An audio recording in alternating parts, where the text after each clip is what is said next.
Without much further ado, I want to please welcome all of you to this second series of our uh, American Sikh Council conference series, which is based on the farm laws and all its impacts in Punjab. So the speaker for this second series today uh, has been graced by Dr. Gurnam Singh from the UK. And I'm going to give you a little bit of his background, which is not little, but Dr. Gurnam Singh, grew up in the UK, and he holds a number of academic positions. He's an associate professor of sociology at the University of Warwick, an associate professor of equity at Coventry University, a visiting professor of social work at the University of Chester, and a visiting fellow in race and education at the University of Arts, London. He's completed his PhD at the University of Warwick in 2004, focusing on anti-racist practice education. His scholarship focuses on social issues relating to oppression and resistance, and he has published extensively on these and other related themes. Also has a significant media profile and currently presents a weekly live discussion show on a call channel in the UK. And he writes a weekly column for the Malaysian-based international online newspaper called Asia Samachar. So with that, which is just a brief bio of Dr. Gurnam Singh, I would like to welcome him to our audience and welcome him on behalf of the American Sikh Council. We have some members of the American Sikh Council on in the audience at the moment. So without much further ado, Dr. Gurnam Singh, the floor is yours. Governor Singh ji, thank you to you very much, and also to the American Sikh Council for inviting me to do this seminar. I think the whole series is a phenomenal idea, and I did listen to the first Dr. Barinder Pal Singh, his presentation, which was really outstanding, and he's a good friend of mine. And in fact, he's covered much of the detail around the farm laws and his expertise, so I'm not really going to be talking about that this evening. My focus is going to be looking at the question really of the rise of fascism in India. Now, you might ask, what's the connection with the farmers? And I think that the whole struggle that's taking place now on the borders of Delhi is really bringing into focus what's actually happening in India. But also, I think it's raising great hope as well. So hopefully that, whilst I'm going to be identifying some quite worrying trends, I want to also argue that all isn't lost. And in fact, in some senses, what we're seeing is a phenomenal example of Sikh resilience and Sikh resistance, if you like. And I want to kind of, pay homage to those as well. So it is a written paper, and you can have a copy of that. Kavneet will share that with you. There's quite a lot of detail, so I will be speaking for about 40 minutes, 45 minutes, which will give us hopefully about 30 minutes plus for questions and answers as well. So India is often hailed as the world's largest democracy, but the increasingly authoritarian actions of the current BJP government manifest so clearly in their attempts to demonize and, through threats and violence, intimidate the Indian farmers, who in their millions are engaged in the most important people's movement in post-independence India, has led many observers to ask the question if India is turning into a proto-fascist state. For Punjabis and Sikhs, because of the pervasiveness of agriculture, the stakes are particularly high. Economically and culturally, some suggest that their very survival as a people, our survival as a people, is at stake. However, in keeping with the revolutionary traditions across the country and beyond, the bravery and humanity of the Punjabi Sikh farmers has drawn praise across the world, and they are being hailed as a kind of vanguard of an emergent movement capable of derailing the right-wing BJP's authoritarian neoliberal nationalist agenda. So many definitions have been advanced to describe the disturbing surge of this right-wing nationalism, far-right nationalism in India today. One of those is that India, under the rule of Prime Minister Modi and the ruling BJP, is rapidly descending into a fascist state. It is one thing for political enemies of the BJP to criticize them, But when prominent mainstream politicians, academics and activists in India and across the world, with no party political axe to grind, contemplate the spectre of Indian fascism, then one is compelled to listen. I mean, you only need to do a Google search. If you just do a search and type Indian fascism, you will find a phenomenal number of links. And, they are not just links by, the kind of political enemies in India itself. They're from all quarters, from very serious academic circles, yeah? So on the 26th of November, 2020, prominent politicians, journalists and human rights activists met at a roundtable discussion which was co-sponsored by the New South Wales Parliament and Amnesty International to discuss if India was turning into a fascist state. Just last week in the British Parliament, we had British MPs who were also raising the real question and concern. And we've had similar developments in Australia with some of the actions of so-called pro-BJP activists there, and in America and Canada and other places. Now, such discourses are taking place across the world. And the worrying conclusion of many is that, if not completely there, the BJP government has certainly turned India into something of a proto-fascist state. That means one that is displaying many of the features of fascism. However, the question is, given that the idea of fascism emerged in Europe during the 20th century, to what extent can we usefully deploy this idea, this concept, to characterize what is actually happening in India at the moment? Now, though the discussion about Indian fascism is not new, the current farmers' movement, as I said earlier on, centered on the boards of the national capital of Delhi, and the government's heavy-handed response has raised a real serious concern and urgency amongst observers. And certainly this is one of the key points that I'm going to be developing. So in the presentation, I will not only be going into the specificities of I'm not really going to be looking at the farming ordinances. I'm going to be focusing much more on this direction of travel of the Hindutva Indian state towards this suggestion that it's moving towards fascism. But I also want to look at the role of the Punjabi and the Sikh farmers and activists in challenging and really focusing people's attention. And also the way in which Sikh thought is, in some sense, is evident within this anti-fascist movement, if you like, of resistance.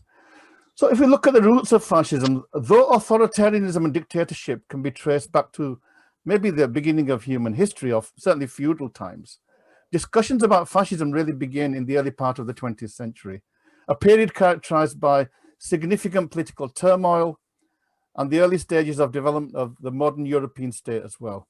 The story of fascism begins in Italy, specifically in 1926, when, following an alleged attempt on his life, the then Italian leader Benito Mussolini decided to ban all opposition parties and launched a campaign of arrests throughout the country. Now, amongst those arrested was a 33-year-old leftist MP and thinker called Antonio Gramsci. And at his trial, a famous demand was made by the official prosecutor to the judge that, and this quote, "We must stop this brain working for 20 years. Now, though his subsequent imprisonment took its toll on his physical bodies, his jailers did not succeed in stopping the brain from working. And Antonio Gramsci was able to smuggle out many of his ideas, which were later published in his famous book, The Prison Notebooks. But what Gramsci reminded us was the power of thinking and critical thinking, and the threat that this poses to fascists who trade in fear, lies, and falsehood. Now, the term fascism, as I said, emerged in Italy in the context of the rise of authoritarian ultranationalism and dictatorial power. As a political ideology, it became associated and deployed with the deployment of violent suppression of opposition, of majoritarian rule, and of the centralization of power by a very small elite. Now, the first fascist movements, as I say, were identified with the Italian politician and journalist Benito Mussolini, who then founded and led the National Fascist Party of Italy. And there's a whole history there that we haven't got time to go into, but this was followed by the rise of the Nazi Party in Germany, led by Adolf Hitler, who notably came to power through so-called democratic elections. On the 5th of March, 1933, the elections took place in Germany. The Nazi Party secured 43.9% of the vote, but not an overall majority in the parliament. However, in a very bold move, On the 23rd of March, just 3 weeks afterwards, Hitler proposed a law which was called the Enabling Law, which would give him absolute power, rule to decree, in effect giving dictatorial power. Now, the Nazi supporters, who were well organized across the country, immediately banked on a month-long campaign of violence and intimidation, and even detained opponents of other parties. But they also offered bribes and patronage to the German Centre Party, which was a Catholic party, whose vote was critical. And the bill was passed by a landslide. So from 43% of the vote, they managed to pass the bill by 444 votes for and 90 against. And from that point, Hitler had absolute power. It's important to record this history, not least because it reveals the weaknesses of democratic systems, which Donald Trump exposed during the past 5 years in the US. But given the system's vulnerabilities to violent political forces, one can never take democracy for granted.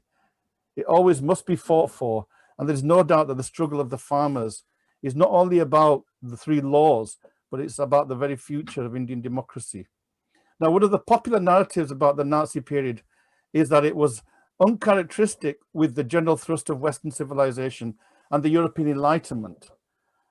This thesis also allows the European nations to conveniently characterize the rise of fascism as the work of maybe a small group of well-organized but essentially bad individuals. However, this argument was blown out of the water by a German political thinker and Holocaust survivor called Professor Zygmunt Bauman, who in his prize-winning book called Modernity and the Holocaust argued that far from being an aberration or even a failure of European Enlightenment, the Nazi fascist project was highly predictable. It was a product of the underlying culture of what he calls the white Christian European model supremacy, coupled with scientific racism and the application of years of industrial technological development. But Bauman argues what made the project possible, well, in short, was the fact that a group was targeted and dehumanized. So the Holocaust was a product of modernity, and the Nazi state was able to deploy its monopoly of violence to introduce effective technological solutions to the social problem through a policy of racial hygiene, social cleansing, and genocidal violence. Now, certainly India is nowhere near at that point, and I want to make that clear. And that's why I'm going to be still posing the question, testing the hypothesis whether India is heading towards fascism. But if we come to the present day, if we fast forward 100 years, Ram Gua recently argued that there are uncanny parallels between what was happening in Italy in the 20s and what's happening in India now in the 2020s. And he suggests that Mussolini, like Modi, was a mythical figure crafted by writers and propagandists. And the created myth of, in the case of Mussolini, was of the deuce, the chief who is always right, the leader who dares where others vacillate. And like the vast crowds in the 20s that greeted Mussolini's every reference to glory and patriotism with chants of deuce, deuce, deuce, today we see a similar kind of movement in terms of Modi, especially after he won his second term in 2019. And you can recall the utterances were Modi, Modi, Modi. So a similar kind of sycophantic support for the leader. Now, for a complex set of reasons, humanity has reached a point where any consensus about what constitutes reality or truth is seriously undermined in what is characterized as the post-truth society. And Trump's been playing that quite a lot about fake news and all these things. Now, Timothy Snyder, who in 2019 wrote a book called On Tyranny. Now, he's a Holocaust historian, Timothy Snyder, so he knows something about his history, argued that post-truth is pre-fascism. And he says that the abandonment of facts can lead to the abandonment of freedom. And most importantly, this state of affairs can lead us down a slippery slope towards fascism. And Snyder observes that, and I quote, "You submit to tyranny when you renounce the difference between what you want to hear and what is actually the case." And I would suggest that what's happening now in places like India, but not only in India, it's happening in China, it's happening in Russia, it was happening in other places about the world, is that we're feeding people what they want to hear rather than what is the truth. And this is the kind of post-truth world that we're in. In a previous period, though, coming at this question from a different angle, the philosopher Walter Benjamin, the German philosopher, makes a similar observation. And he is, of course, observing what's happening in the rise of Hitler. Now, fascism, he argued, attempts to organize the poor masses. So they appeal to the mass. Fascists cannot succeed without appealing to the mass. But what they do is, and they try to address their grievances, but without any real change to the material circumstances that they are in. And we can see, Trump is a perfect example of that, where, he appeals to the kind of white working class, but actually doesn't really improve their lives. In other words, it sees its salvation in giving the masses not their rights, but instead a chance to express themselves. Though Benjamin was reflecting on Hitler's rise to power in Germany in the 30s, which he witnessed firsthand, his observations that fascism both feeds off the aesthetics of discontent is exactly what's happening in India today, and exactly what happened in the US under Trump. India under Modi, in many others, though importantly not all countries in the world, this trend is taking place. And we see the rise of this authoritarian nationalism across the world. There's no doubt that a resurgence of nationalism, majoritarianism, is posing a serious challenge to liberal democracies. And Benjamin pointed out that fascists are not really interested in improving people's lives. They're simply interested in building solidarity through fomenting resentment. Something that was evident, as I say, in abundance in the storming of the US Senate by white supremacists who had been fed by Donald Trump and his untruths. Now, in reality, this new breed of authoritarian leaders, such as Trump, Narendra Modi, and people like Jair Bolsonaro in Argentina, who incidentally, and no accident, was the chief guest of honor at the Indian Republic Day celebration in 2020. They're not interested in equality or redistribution of wealth upwards, but in consolidating power in the hands of the few. And they trade in a post-truth aesthetic to comfort and ultimately deceive the victims of oppression. Now, if we turn to Modi more specifically, whilst today Modi is feted as a great statesman leading the world's largest democracy and fifth largest economy, a cursory scan of recent history reveals that this very same statesman in 2005 was banned from entering the US because of his role in the pogroms against Muslims in Gujarat in 2002, which led to the deaths of more than 2,500 innocent men, women, and children. And for the same reasons, he was banned from the UK. In fact, he was banned for 10 years in the UK, from 2002 to 2012. And if we know something about these governments, don't take these decisions lightly.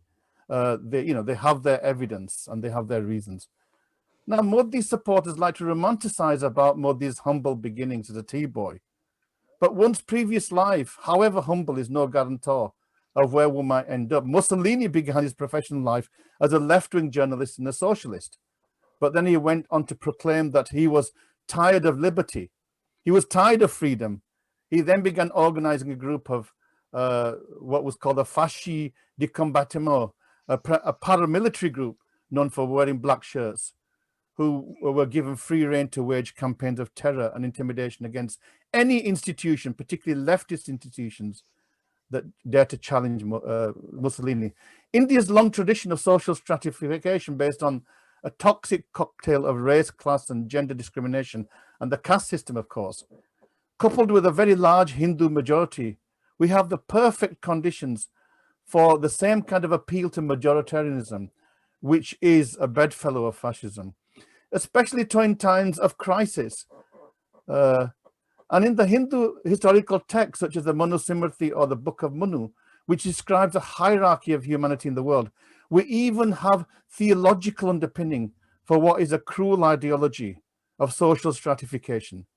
And top of the tree of this is the Brahmin elite caste or class, that despite constituting less than 15% of the population of India, is apparently divinely ordained to rule. And so with this ideological backdrop, we have the perfect rationalization that the BJP, Hindutva, RSS fascists require. Now, for sure, emboldened by his landslide victory in the last general election in May 2019, where Modi's BJP and the National Democratic Alliance won 353 seats. Modi seems to be excluding a kind of level of confidence or perhaps arrogance that was not even evident in his first term. His growing assertiveness is manifest in some of the bold and cavalier policies he has enacted since his re-election, most notably the Citizen Amendment Act of 2019. This was quickly followed by the revoking of Article 370 and 35A of the Indian Constitution, which effectively annulled the semi-autonomous status of Kashmir. But perhaps the boldest move of all was in June 2020, under the cover of COVID-19, the passing of the Three Farmers Ordinances, which opens the real possibility of the total control of Indian farming passing into the hands of large-scale corporates.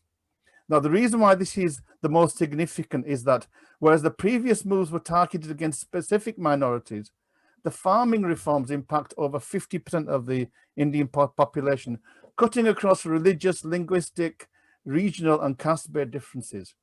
Now, each of Modi's audacious moves, as well as drawing praise from his sycophantic supporters, has drawn criticism and protest, but it is the scale and temperament of the farmers' protests and their ability to galvanize cross-community support that appears to have stopped Modi and his RSS bandwagon in its tracks.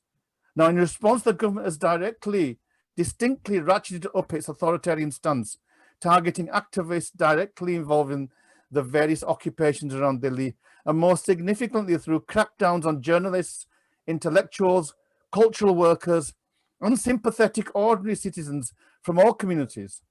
In what is in effect an undeclared emergency, we can see tactics being deployed against the activists and those who seek to defend the right to peaceful protest or simply expose the excesses of the state that would not be out of place in a fascist dictatorship. But this raises an important question, namely, given that Modi was elected with a massive majority in a democratic election, as I say, does it make any sense to describe him or his government as fascists? And this question I will explore further. But I just want to delve a bit deeper into the Hindutva RSS ideology, because, you know, that's not recent. It goes back at least 100 years. Though there are many common features between the rise of European fascism in the first half of the 20th century, which I discussed earlier, and the present-day BJP Hindutva government, to really understand the uniqueness of Indian fascism, it is necessary to delve a little deeper into the ideological thinking of the Rashtriya Swaya Sangh. Yeah. Now, Siddhartha Patti, writing in The Wire just a few weeks ago, actually 4th of February, argues that a good place to start is with the iconic poster boy of the BJP Chief Minister of Uttar Pradesh, the Godman Yogi Adityanath, who many are predicting will be the next Prime Minister of India after Modi. Now, if one examines the kinds of rhetoric being put out by Yogi ji, it becomes clear that the Hindutva fascists are fomenting something quite different. As Bhatia argues, though it may be stating the obvious, it is important to realize that RSS fascism is classically Indian, completely homegrown, and born out of Indian traditions and social conditions and psyche. So what he's saying is that we need to look at the Indian tradition to understand what's happening in India, not necessarily what happened in Europe in the 20s and 30s. So if we look at the Hindutva RSS, then we have to look at the ideas of Sarvarkar, who was indeed a well-read person. He was an admirer of Hitler, we know that. And he did have a fascination with European fascist ideas in the 30s, such as the Aryan myth, theories of racial superiority. But his organization had to be weaned on Indian mythology and history, especially if it, as the RSS claim, that they are the guardians of Indian civilization. Note the emphasis on the singular, implying that there is such a thing as a bounded Indian cultural essence or civilization. They don't talk about Indian civilizations, but Indian civilization. Interestingly, Yogi is not from the RSS. He belongs to the Gorakhnath school of thought, which once was eclectic and syncretic, with even Muslim yogis amongst its adherents. And it's estimated that Gorakhnath lived in the 11th to the 12th century. And most importantly, his influence is found in numerous references to him in the poetry of Kabirji and of Guru Nanak within Sikhism. And some texts suggest Gorakhnath was originally a Buddhist, influenced by Shaivism. but that he drifted towards Shiva and yoga later on. Now, one of the strategies of all ideologues of authoritarian nationalism is revisionism, is to retell history. And that is to construct history to fit into their narratives of ethnic, religious, racial, or cultural purity. And just like the European fascists who constructed all kinds of myths about superior and inferior races of lineage and heritage and morality, we see amongst RSS ideologues the plurality of traditions being erased, corrupted, and co-opted into this one overarching Hindutva ideology or identity that they're trying to cast. Now, writing in The Wire, American scholar Christine Karowski argues that whilst Yogi Adityanath, the most recognizable face of the Adityanath of the yogis, uses his clout to occlude the diverse history of the Nath yogis, the political shift towards Hinduization of the Nath Sampradaya is very much a 20th century construct. And although Nath yogis had been involved in politics for centuries, it's only under the direction of the Mahanta Digvijayanath from the Gorakhnath temple complex began to turn violently away from its inclusive past. Now, may I suggest that another staunchly inclusive and secular tradition, namely Sikhi or Sikhism, is itself currently being subject to the same treatment as the Nath tradition through the establishment of what's called the Rashtriya Sikh Sangat, which is an affiliate of the Rashtriya Swayak Sevak Sangh, the RSS, which according to Sanjeev Kelkara's book, The Lost Years of the RSS, has an estimated 450 units, predominantly in Rajasthan, Punjab, Delhi, Uttar Pradesh, Madhya Pradesh, and Maharashtra. And amongst other claims, the RSS has been determined to portray the Sikh gurus as Deshbhagts, as Indian nationalists, as Hindutva nationalists, whereas the whole essence of Sikhi is based on universalism and humanism. But we're seeing this revisionism taking place all the time. You can see in some of the textbooks in the schools that are being issued in the national curriculum of India, etc., etc. So Guru Tegh Bahadur Ji didn't give his head for freedom of speech. He gave his head for Hinduism. This is the narrative that's being developed in this revisionist view of the Hindutva. Now, the RSS does not take its lead from Moscow or Berlin, but from Nagpur. Now, it was founded, as I say, in 1925 by Keshav Baliram Hedgewar, who was a doctor based in Nagpur. He was active in the anti-colonial movement, and he passionately believed that it was due to the disunity amongst Indians that resulted in British hegemony. So his solution was to rebuild unity by focusing on uniting Hindus and giving them back a sense of pride and organization. So that's not too dissimilar to the thinking behind Hitler Youth.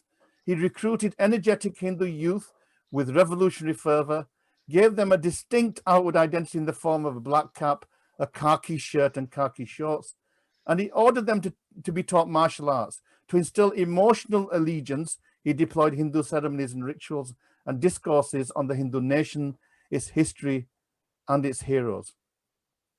I mean, one of the ironies of Hedgewar was that apparently he was a non-believer. He was an atheist himself. But inevitably, like most attempts to build a national identity, one needs to not only construct, but also demonize the other, which in the RSS was not only the Muslims and the British, but also their apparent corrupting influences onto an imagined pristine, pure Hindu past tradition.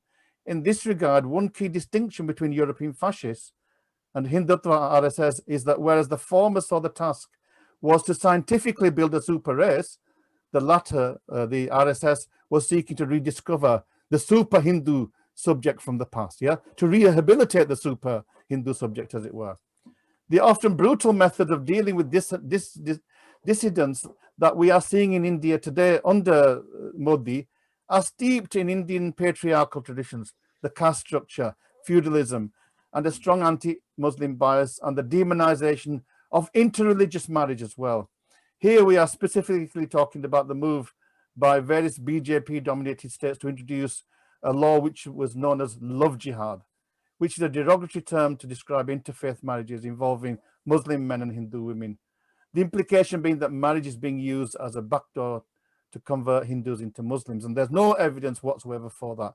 But it's a very powerful narrative. As well as religious chauvinism, then another aspect of Hindutva fascist ideology is its defense of the caste system, where we see the merging of Hindutva nationalism and caste-based oppression. And it's not a surprise that the Mazdoor, the Dalits, are also very much stood side by side with the farmers on the borders of Delhi. Now, for the RSS, the influence of Western egalitarianism, this idea of everybody's equal, has corrupted the national order of Manu, where everybody has a divinely ordained place. They know their place in this ranking. And the task in hand is therefore to reestablish the perfect balance and thus restore people's sense of belonging. This bizarre regressive violence is one of a free, decolonized, self-confident, assertive India where, as Siddhartha Bhatia suggests, everyone knows their place. The oldest man in the house takes all decisions and his word is final. The others follow his instructions, no questions asked. He's supposed to be the font of all wisdom, kindly and fair and patriotic, and cannot be opposed or deified. The women do the housework, tend to the cows, obey their husbands and the male elders, and strive to please and satisfy. The men earn for the family, the children listen to their parents. This very romantic, kind of glorified view of the perfect home. But actually beneath that then is the root of violence against women, the root of the drugs crisis, of many of the problems that society is facing. It is this idealized conception of Indian society that resides at the center of the RSS ideology. And certainly on the question of gender, one can see an overlap between European fascism and Indian fascism.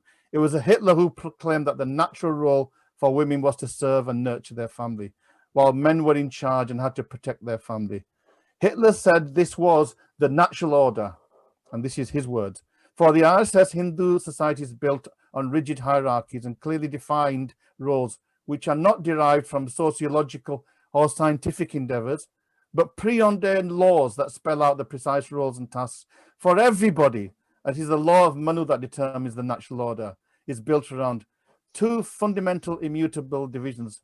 This is the division between men and women, which Guru Nanak challenged, and the Varna system that determines humans are divided into four castes, which again Guru Nanak challenged. So you can see how Sikhism poses an absolute threat to this project of Hindutva, because it contradicts the essence of the claims of the Hindutva. Once you establish this natural order, then constitutions and laws simply are a secondary matter. After all, what can be greater than the law of Ram or God? And in such a society, one should not be surprised if those perceived as outsiders become an alien wedge, become a threat, either to be eliminated or assimilated. So if you can't assimilate them, you have to eliminate them. And those who question, who dissent, who choose different lifestyles are labeled as deviant, dangerous, anti-national elements. And in the current kind of context, as Naxals, as Khalistanis, as Islamicists, as Pakistanis, as Deshtrohis, etc., etc., etc. And the obvious fact that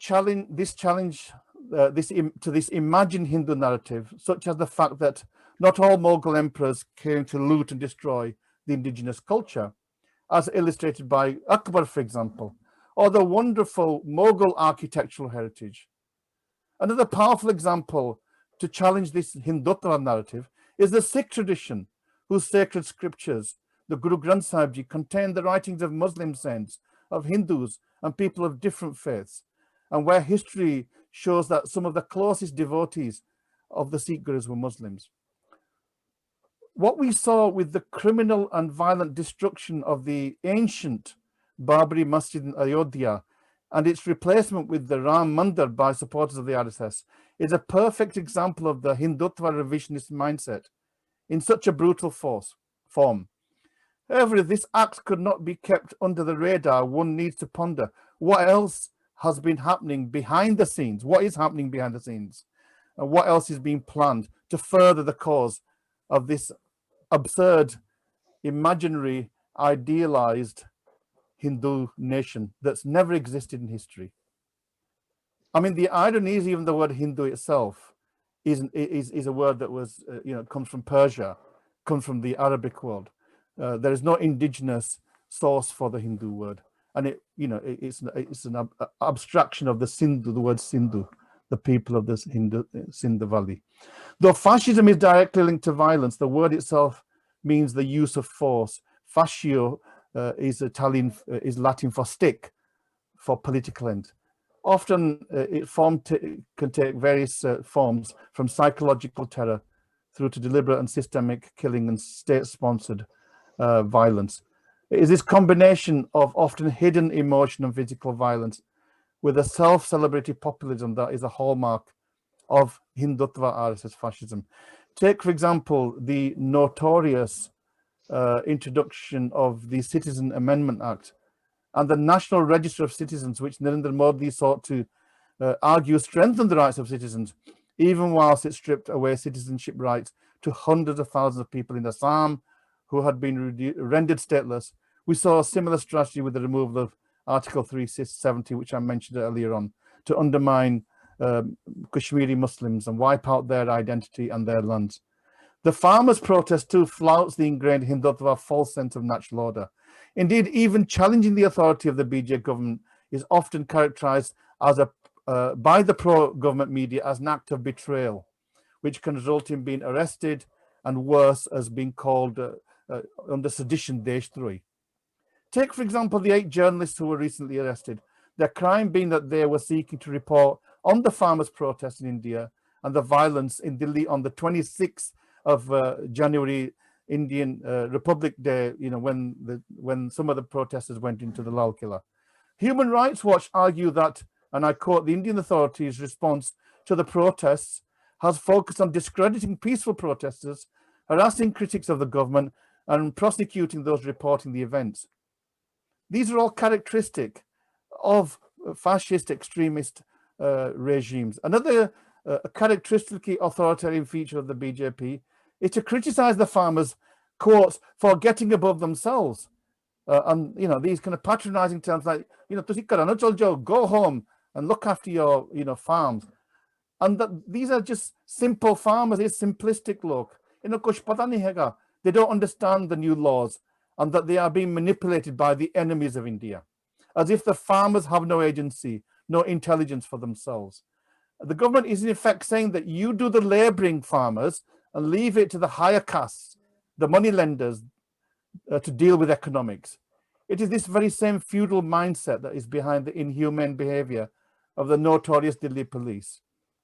The liberal use of lathis, the shutting down of the internet, setting up of concrete barriers to stop traffic, the laying down of barbed wire fences and spikes in what is de facto now a protest site turned into a ghetto, all stem from an authoritarian impulse on how rulers should deal with rebellion. Of course, the other dimension of this struggle, and I'm going to start to wrap up soon, is the media, what I call the media war. Now, despite the government's attempt to diminish the plight of the Indian farmers and the scale of the movement, we have seen a groundswell of solidarity and support from citizens across the world and across India as well. And the social media has been an important feature here. We know about Greta Thunberg, the environmental activist, tweet that went viral when she said, "We stand in solidarity with farmers' protests in India." And also the pop star Rhiannon, who said, "Why aren't we talking about this?" And what did the Indian government do? Issue arrest warrants against those 2 pop singers. Now, by drawing attention to the plight of the farmers and the Indian government tactics of violence, these interventions have without doubt turbocharged the farmers' campaign. But despite the government's efforts by, for example, blocking internet facilities, activists have still been congregating, and this hashtag farmers protest has been drawing widespread attention. A friend of mine, Sukraj Singh, recently wrote that Rihanna's tweet was a huge setback for the Indian state and others trying to silence the protest because it broke the monopoly of power and influence held by highly positioned stakeholders in the media and the state apparatus. But there's another story of the role of social media. Because of the potential reach to large numbers of people, relative lower cost, the struggle is very much in cyberspace. But companies like Facebook and Twitter found themselves in between what you might say the rock and the hard place. On the one hand, they have a duty, they have a mission to defend freedom of expression, neutrality. But on the other hand, they've also got these economic interests, and they've been making huge investments into India. But there's a third observation that Naomi Klein, the Canadian author and social activist, draws attention to. And she said there's an emerging nexus between authoritarian big government and big tech corporations. And she highlighted a growing concern that money may well be trumping moral duty. And she particularly was referencing to the arrest of the journalist and activist Disha Ravi, who was arrested simply because she was reporting on what was happening. It seems that the Modi has persuaded Facebook to close many accounts, although these have now opened up again. So though various strategies, including media censorship and manipulation threats and imprisonment of independent journalists are there, they're refusing to give broadcasting licenses, control of large sections of the mainstream media, which is now called Godi media, pressurizing of Facebook and Twitter. The Indian state, I think, has managed to gain a big hold on a large proportion of the population of India. However, and somewhat paradoxically, mostly because of social media, there's also been a very powerful challenge against that. And much of the battle is actually happening in cyberspace. So I'm just going to conclude now, and then we can have an open discussion. So if I return to my original question, is India becoming a fascist or a proto-fascist state? I think my answer would be no, but we should not be complacent.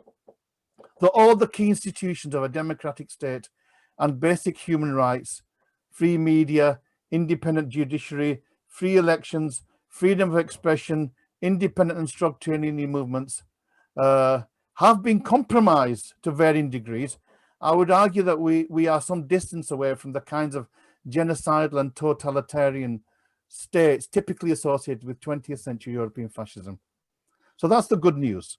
And one of the reasons why the Indian state is being kept at bay, I would argue, is the brave Punjabi Sikh farmers who have played a pivotal role in this movement. The ongoing farmers' movement in India cannot be understood without understanding the revolutionary underpinnings of Sikh identity, of the Sikh movement, of thought and practice. And interestingly, one of the narratives being pushed by the BJP government is to discredit the farmers' movement as having been infiltrated by, quote, Sikh extremists and anti-national elements. While the movement is of the farmers, as can be seen practically in the phenomenal voluntary mobilization of langar and other essential services at various protest sites surrounding Delhi, the symbolism characterized by the presence of the Sikh Nishan Sahib and the prevalence of the Sikh war cry, Bole So Niyal Sat Sri Akal, Vaheguru Ji Ka Khalsa, Vaheguru Ji Ki Fateh, on all the stages, not just by Sikhs, but by non-Sikhs as well, by Jats, by people from UP, by people from the South, is fueled and sustained by Sikhi, by the faith and by its people. For Sikhs in the diaspora, the brave actions of our proud brothers and sisters, mothers and fathers, sons and daughters, camped on the borders of Delhi in their thousands, serve to remind us that Sikh identity is not only rooted in an individual's daily religious rituals, but also in their collective politics. Both are centered on love and justice.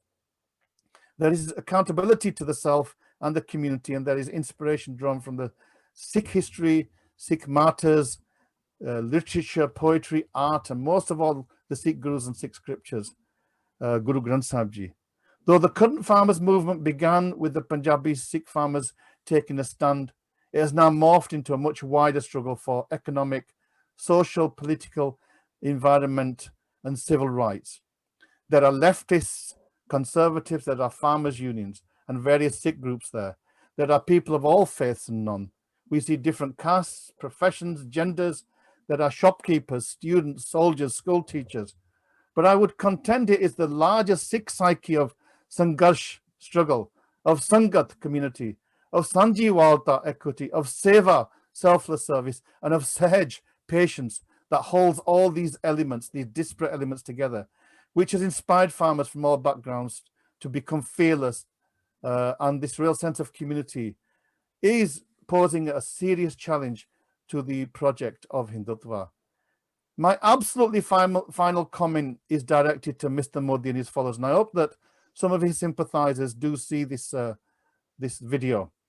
If you truly love the nation, if you value democracy and freedom, if you want to build a successful, progressive, united India, then do not see the farmers and Sikhs in particular as a threat, but as partners. See the farmers' movement as a reminder of the promise of freedom which Jawaharlal Nehru spoke of in his Tryst with Destiny speech in August 1947. And I will quote what Nehru said. He said, "The ambition of the greatest man of our generation has been to wipe every tear from every eye. That may be beyond us, but so long as there are tears and suffering, so long as our work will not be over. And so we have to labor and to work hard to give reality to our dreams. Those dreams are for India, but they are also for the world." His words ring true today as they did then, and I can only hope that Mr. Modi has the humility and humanity to forsake his ego and to work for and not against the ordinary people who are only asking for one thing, that is a life of dignity. Waheguru Ji Ka Khalsa, Waheguru Ji Ki Fateh. Waheguru Ka Khalsa, Waheguru Ji Ki Fateh. Dr. Gurnam Singh, that was a really good presentation. It covered quite a bit, and I think subjects such as what we're discussing at the moment, there's just a lot, and you've touched on many of those very valid and critical issues, and I'm sure there's much more to discuss, but the fact that you've covered all this in such a short time, we really appreciate it. I was thinking of just having the questions in the chat box, but maybe I'll change the format. Yeah. But I would please ask the audience to be very short and brief without going into too many comments. Please be very brief on your question so that we can cover as many questions as possible from the audience. So just raise your hand if I can see you, and then I can ask you to unmute, and then you can ask your question. Thank you, Dr. Gurdas Ji. Give me 1 second. You can unmute on your end. You look at the left hand bottom and unmute, and you can ask the question. Go ahead. Dr. Gurdas Singh Ji. You need to unmute. At the very bottom left, there's a mic. You got to unmute that. Just click on that.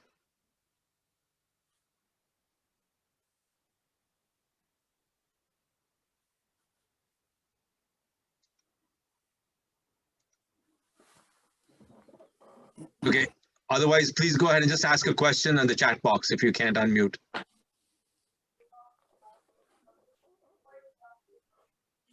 You got to type the question. We can't hear you.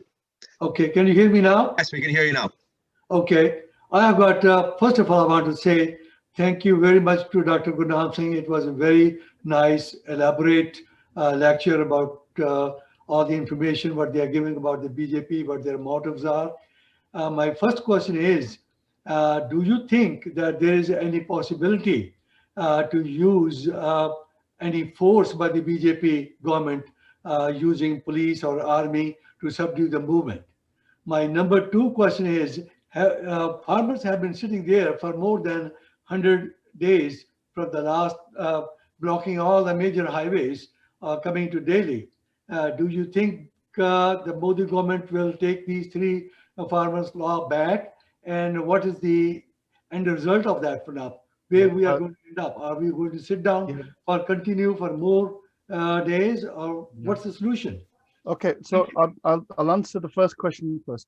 I think that one of the fears that the Modi government has, if they launch some kind of a forceful removal, a military style operation. I mean, they're using the police already, but they know that many of the sons and daughters of the farmers are in the military. So if they use the military, I think that would lead to a massive destabilization of the country. And in fact, even the Shiv Sena leader in Maharashtra said that if they do that, then the country would break apart. Okay? Because India has never been there before. It's not as if if they can target one group like the Sikhs, then they can get away with it because they've done it in the past. I mean, Indira did it. But now this movement is not about the Sikhs. That's the whole point, yeah? So they are in a trap. Otherwise, I think they would have cleared them off many weeks ago. The second question about the laws and whether the government will come to an agreement, I think that they are working hard at dividing the farmers' unions, and they're not far from maybe persuading them to go back home. But this again is not just about the laws now. I think the ordinances, in a sense, is now it's bypassed that. This is actually a people's movement. It's about the rise of authoritarian nationalism. If you see that the farmers now are saying that we will support all parties in all states in India who are against the BJP, yeah? So I think that's important to see, which I think for India is an important. The Congress has collapsed in India. There is no opposition in India. The opposition is divided. And that's partly why Modi is now so strong. So, it's a complicated, Gurdasi, it's a complex situation. It could go anywhere. It really depends. Hanji. I've got Star Narinder Singh. Please unmute and you can ask your question. Thank you. I heard that you said the government of India, Modi government, is not fuzziest, which I tend to agree and disagree, because the way they are behaving currently with the farmers, especially with Sikhs, that's worse than the Nazi government in Germany. It's an independent country. We call it democratically elected country. My question is anybody going to take Modi to international court for the crimes BJP is committing right now? Thank you. No, it's a great question. And I mean, if you look at the British government's response, it's pathetic. The British government has just signing a multi-billion-pound deal with India, and this part of their Brexit, they're leaving the EU. So they are towing the Modi's line. They are just saying what Modi wants them to say. So I don't think the British will do anything. I think that for me, the Canadian government, I think, is being brave, and the Australian government, okay? And Biden, again, I don't think Biden will do much, because he also wants to build trade deals as well. And, the relationship with China is not very good. So, how America has always played geopolitics. So my fear is that they won't, but my only hope is that what happened in the 30s in Europe, in Nazi Germany, Italy, and various other places, was in some senses unprecedented, yeah? The world had not been there before. But we have the UN, we have been through this pogroms in the past. So hopefully there's enough consciousness across the world, civil societies across the world, to implore these governments that if you allow that to happen in India, I mean, think about it. If you had civil war in India, it's a nuclear power state, it would have dire consequences for the whole world. And we need to bear that in mind. And we need to tell the West that you need to have a stable India. You need to have a stable region, a democratic region. It's not in your interest for civil war to take hold in India. Thank you, Dr. Gurnam Singh. Anybody else? Please raise a hand. We can unmute and you can ask your question.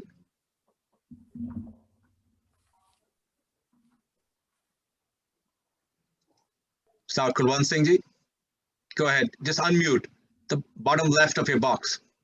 Thank you. Am I on now? Yes. First of all, thank you very much, especially Dr. Gurnam Singh, a good friend of mine. I just wanted to answer the gentleman who just asked a question, Dida Huni Sardar Huna question by international law, whether any criminal proceedings will be taken against the Modi government. Kulwant Singh is a human rights lawyer, by the way, international human rights lawyer. So he's very, very competent to answer that question. So, inana jada Sardar Huna ne swal paya si huni o idda hai ke pei there is normally a process. They United Nations hai, we got an international law hai, but there's so much that one needs to understand. मैं थोनो example देना हुनी. साडे थे, which during the Middle East crisis, weapons of mass destruction. Tony Blair the government sigi साडे England. No weapons of mass destruction have been found to date, and no charges have come forth either. The Tory sadi Labour government si Tony Blair di te jeda Solicitor General siga government da on kya si pe na ladai te jao. What the government did, they overrode those instructions. Any Solicitor General de opinion nahi lai, ona di rai nahi lai. If fir bhi ladai te chale gaye. What the English international jurisdiction is looking to do now, they're working on bringing Tony Blair to stand trial, and it's still in progress. And you've got to understand there are certain statutory legislations, i.e. the 30 Years Secrets Act. If we go back to India now, the Modi government, as far as international law is concerned, although United Nations the sister organization hagia, unane Modi government nu kya pe listen, we are watching you. They put Indian government on notice at the moment. Hona Indian government nu pata hai ki we are being watched, and therefore it probably won't go to the International Criminal Court. It'll go to the European Court of Justice. Uthe chal jauga. Ovi human rights violations there, and they won't be considered as criminal. They'll be considered as human rights violations. Does that answer your question? This is being directed to Sir Narendra Singh. I mean, I think Kulwant Singh, you made a good point. I mean, we've got the Hague. Yes. Narendra Singh, but the gal ki hai, even if Modi or the Indian government is taken to trial, it will be many, many years afterwards. If you think about what tends to happen with human rights processes, they're after the event, they're post hoc, yes? So we might get justice down somewhere 50 years down the line, but the damage will have been done by then. This is the tragedy. Although it's better than what was happening in the 1940s when we didn't have the UN. So at least we've got that. We've got the Hague. So thoda da dar hoga na no bhi je sanu pakad liya ke stop her from traveling at least abroad. If I may I say that what Dr. Rai just said, I agree with you, and it's more educational to us that how the process starts. Thank you. Hanji. Could I just add? Gurdeep Singh's got his hand up, Baji, from Switzerland. Hanji, maybe I missed that. Yes. Gurdeep Singh from Switzerland, Hanji. I'm Gurdeep Singh Kundan, founder of Center for Sikh Studies in Switzerland. Dr. Gurnam Singh ji, I have one question. Hanji. All religions have their own identity, especially Islam, the earliest three religions, including Sikh religion. I still do not comprehend that how come RSS has intruded into the Sikh religion and even in Muslim religion. This is the first question. The second question, according to various authors, the future of democracy is in the hands of multinationals. Multinationals means the like Google and all these Facebook and other social media, Amazon. Now, taking that into consideration, Reliance Group is a major partner player in this game. Where do the Sikh businessmen who are multimillionaires stand? Do they stand for the Sikh farmers, Sikhi, Punjabiyat, or they are going to side the Reliance or the other multinationals? Thank you very much, sir. I think that this is a new challenge for humanity because, in a sense, we've never been here before. In the previous age, we had, corporations. We had, huge mining corporations. We had other types of businesses. But these tech businesses, it's a completely new picture. And as Naomi Klein recently wrote an article where she said there's a nexus now developing between the big tech companies and some of these regimes. But at the end of the day, the tech companies and the media companies also know that there's the power of the consumer. People can stop to buy, and in fact, particularly with the green, the kind of environmental agenda, which is now mainstream, they know that people can organize across borders. So I think we need some more PhD studies on this. I'm sure there is work being done as to how does this new world kind of, and of course the other thing is about media and about I talked about fake news, and of course one of the ways in which fake news is put out is through the tech companies. I mean, Trump was using Twitter. This is how he was reporting everything. So I think these are big questions for humanity. How do we try to maintain the truth in a world where everybody creates their own truth? Really big challenge.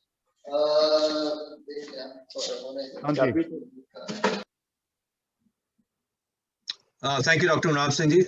Is there anybody else who wants to ask a question? Please raise your hand and unmute. I don't see any other questions. Sorry, Dr. Gurnam Singh ji wants to speak. Go ahead. Thank you. It's just to add to what Dr. Gurnam Singh just said.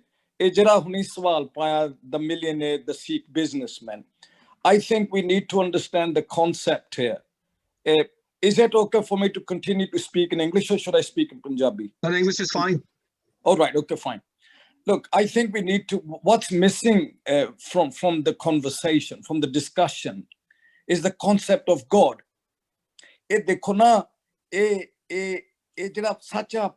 Such a phenomenal movement. The paradigm shift, the ideology is about to change. The economic model will change. The capitalist, their structure, capitalism no pata lag reha hon ke wait a minute. It's not going to be the 1% who's going to rule the 99% of the human population. Things are changing. The shift has already, dekho na jehड़ा movement shuru hoya hai Punjab de vichon. We need to understand Guru Sangat de vich aap shamal ne Maharaj. ਇਹ ਕੋਈ ਐਵੇਂ ਇਹ ਦੁੱਕੀ ਤੱਕੀ ਨਹੀਂ ਕਿ ਸਾਡੇ ਵਰਗੇ professor ਅਸੀਂ ਮੈਂ ਆਪਣੀ ਗੱਲ ਕਰ ਰਿਹਾ ਵਕੀਲ ਆ ਬੈਠੇ ਪੜ੍ਹਿਓ ਲਿਖਿਓ ਆ one of the biggest never before in history unprecedented. So the point I wanted to make in answering that question is ਕਿ ਇਹ ਜਿਹੜੀ ਲੜਾਈ ਆ ਇਹ ਗਰੀਬ ਦੀ ਤੇ ਅਮੀਰ ਦੀ ਲੜਾਈ ਆ ਗਰੀਬ ਦੀ ਮਦਦ ਕਰਨ ਨੂੰ ਅਕਾਲ ਪੁਰਖ ਆਪ ਥੱਲੇ ਉਤਰਿਆ ਆ There won't be total equality. We cannot get rid of equality, but there will the gulf between the poor and the rich will begin to close. A new ideology will develop. New economic models will have to be shaped, and it's happening as we speak. Thank you. Thank you, Sir Gurnam Singh ji. I've got Sir Gurdeep Singh ji wants to ask another question.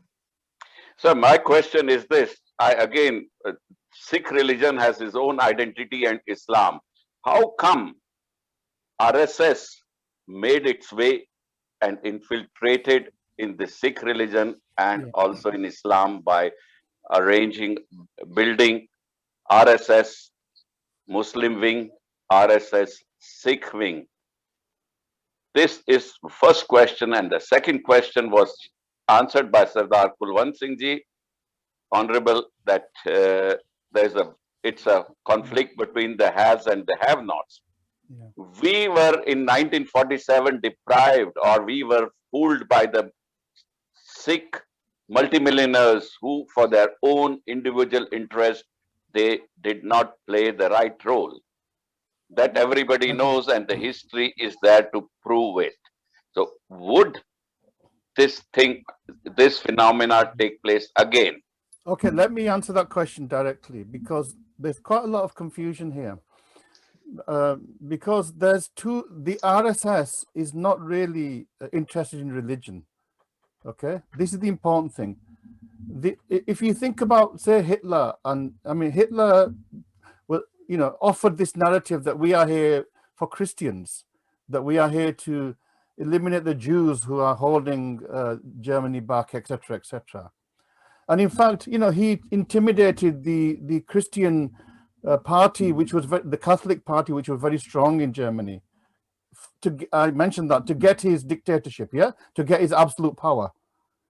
But he only Bakshani Kisebi Tadmi Bandenu. Let's be honest about this, yeah. I know he targeted the Jews.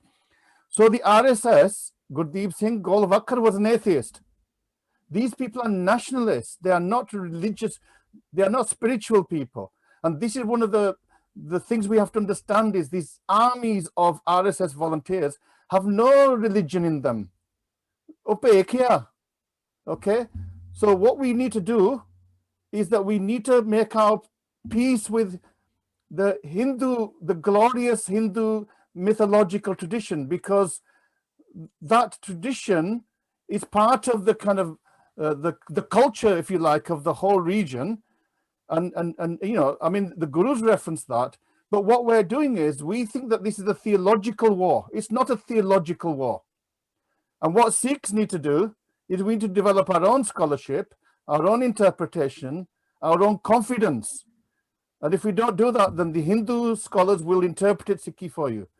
But this fight against Hindutva is not a religious, they want to present it like that. Do you think those goons who destroyed the Babri Masjid had any faith in them? They wouldn't have destroyed the masjid. The Kallu Thoda Harmandir Sahib be destroyed because they can make the same rationale. Harida Mandarya. In fact, some of them are saying this. Remember the British did the same. They wanted to build a church there. So we have to tell our story, Gurdeep Singh. This is a problem. We haven't told our story. But we are now, as we diaspora, dunya ch khil rahe hain. So, you know, we can never be exterminated because we khade hain bahar. Je Punjab de lokan nu chup karta ta Canada to khad gaya, koi America to khad gaya, England to aa gaya. Theek hai, we might not agree on everything, but let's work on the things we agreed rather than fighting each other, which is what the government wants us to do. So this is what I would say. You know, Bhagavad Gita de assi dushman hai? No, we're not. In fact, the people who hate any religious scriptures are not religious themselves. Chare ved hoye sachiar, pade kone tin char vichar. Ved kateb kaho mat jhuthe, jhutha jo na vichare. Sade guru ne kiha bhi sare dharman de vich sach a. Ta assi aap hi, main कहना assi bhi Hindutva hai. We are the equivalent of the Sikh Hindutva. Sade vich bhi oh Rab hai nahi. Rola assi bahut paunde hain, rituals bahut karde hain. So we have to have a new, I call this, Sikhs need a new enlightenment. And the beauty is, and the Guru Nanak's given it to us already, just we haven't recognized it. And this is the threat that Hindutva perceives.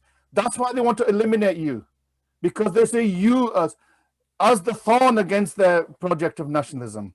Because we are not nationalists. We are globalists. We are humanists. Manukhi janam di gal karde hain assi. Hanji. Thank you, Dr. Gurnam Singh. We'll take two last questions and then we'll wrap up.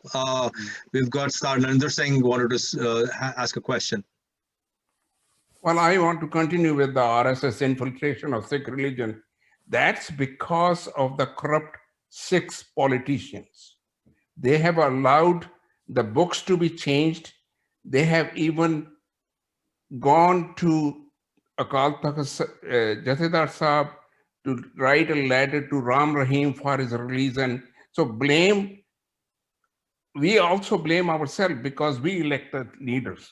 And it's our fault that we elect corrupt leaders because election the time to sare de karan ja sharab bhej dende hain, loki le lende ne. I'm sorry to say that, but this is true. Although I don't live in India, so I'm indulging some comments which I'm not 100% familiar, but that I hear from my friends. And that is the information given to RSS by our corrupt leaders. And that's maybe going through another religion also. Thank you. Narendraji, gal pata ki hai, what we see happening now is true Sikhi on the borders of Delhi. Even in coronavirus, you know, where the Sikhs have been going out and serving langar, etc. And our problem is that we can keep Sikhi confined to Gurdwaras. Gurdwara sade kile sige. They were never puja sthan. Now we turn them into puja sthans. And if you do that, then you fall into their hands, because basically then you become part of their imagination. So that's why actually I see more Sikhi in people who may not even be dressed as Sikhs than many of our Sikhs who are dressed in the glorious robes of Sikhi. I have to, this is my, I've got no hatred for anybody, but I used to, I used to wear all these, big stalls and swords, and I've been in them, and I realized that they are just playing a kind of a, these kind of group identity. It makes them feel good. Sikhi is not about feeling good. Sikhi is about getting out there and struggling in the world. But I can see the youth now, younger people, even secular. And as in London protest kita si piche shayad Gurnam Singh ji vi gaye honge jado apan rally ਕੀਤੀ ਸੀਗੀ outside the Indian High Commission, and I did some interviews. There were so many young, educated, highly educated professionals and students there, Sikhs. Many of them didn't look like a Sikh. I don't know what a Sikh looks like, but they weren't like outwardly Sikh. And they were very secular, but they were saying it's Guru Nanak that is inspiring us, because we are reading Guru Nanak now, yeah? So I'm very hopeful, but it's going to be a different Sikh than we think of is a proper Sikh, yeah? It's a different Sikh, I believe. And the Perava is for me, the Perava is a gift. Yeah, it's a gift. Thank you, Dr. Gurnam Singh ji. We do have some other folks online who haven't spoken up. So, if I may be just a little bit forward to ask either Ambassador Siddiqui if he wants to ask any questions or comments, or anybody else, because we are going to wrap it up right after this last question or comment if anybody else would like to speak. So it looks like there are no comments at the moment, but there is a star. Give me 1 second. There was a comment here thanking Dr. Gurnam Singh from Sar Rajinder Singh, Mago from Illinois, from Chicago. And yes, just want to thank you. And again, Sar Gurdeep Singh also wanted to thank you. So without much further ado, I think this has been an incredible presentation. Ravneet, can I just answer one more point? Narendra Malik said that he was questioning whether my conclusion, which was that maybe India isn't becoming a fascist state. I think Narendra, I was saying for two reasons. If you look at European fascism in Germany, there were two critical factors that led to the creation of the consolidation. One was the collapse of the trade unions. The workers' parties were eliminated, they were dissolved. In India, you have a very strong trade union movement, and they're actually quite active. That's the first thing.